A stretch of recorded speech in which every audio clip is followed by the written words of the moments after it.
Vous aimez lire? Alors écoutez Isabelle Foucrier qui nous présente maintenant un écrivain français, disons, un peu particulier. Mais vous avez sans doute déjà deviné de qui il s'agit. On le sait, nul n'est prophète en son pays. En France, un homme illustre bien ce vieux dicton, l'écrivain Michel Houellebecq.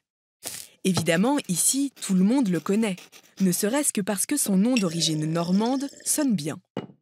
En Allemagne, non seulement on le connaît, mais on adule ce Houellebecq, même si on n'arrive toujours pas à bien prononcer son nom. En librairie, on s'arrache ses romans. Dans les médias, son œuvre inspire des discussions très sérieuses sur notre époque. Sa prose est enseignée à l'université et fait l'objet de thèses savantes. Michel Houellebecq aurait pu rester informaticien dans l'administration française. Mais un beau jour, il s'est mis à raconter la misère affective et sexuelle de l'homme contemporain. En 1994, il perce avec extension du domaine de la lutte et décide de se consacrer à la littérature. 6 romans plus tard, le petit homme terne et balbutiant est devenu l'un des écrivains de langue française les plus lus dans le monde. Il a même obtenu le prestigieux prix Goncourt en 2010. Dans un style froid et fonctionnel, que certains considèrent comme plat, Houellebecq fait la satire de notre vie engluée dans la loi du marché. On lui prête l'ironie de Flaubert, la précision sociologique de Zola ou Balzac. Dans une société française représentée comme médiocre, obsédée par le sexe et par l'argent, on croise sur des aires d'autoroute, dans des supermarchés ou devant des papiers peints béjasses, des personnages apathiques, maniaques ou dépressifs.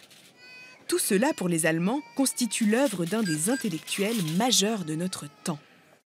En France, même si Houellebecq est respecté, le personnage prend souvent le dessus sur l'écrivain. Il faut le dire, Michel Houellebecq est un personnage. Il a même joué son propre rôle dans un film de fiction. Contre vents et marées, il porte une parka fatiguée, un pantalon à la fois trop court et trop haut, et tient sa cigarette comme personne, c'est-à-dire entre le majeur et l'annulaire. Avec les années, il ne cherche pas à cacher sa dégradation physique, se montrant toujours plus gris, plus creusé, plus absent aussi. Mais derrière son apparence de loser à la dérive, Michel Houellebecq a bien sûr intégré les codes de la société du spectacle. La sphère médiatique moderne est son terrain de jeu.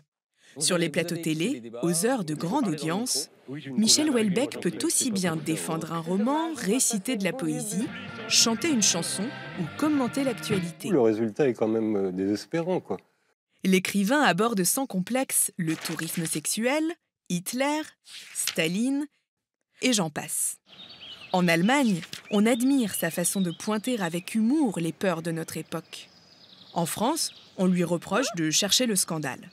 En fait, celui que les Allemands trouvent si libre, si français, bouleverse une figure profondément ancrée dans notre imaginaire collectif, le grand écrivain.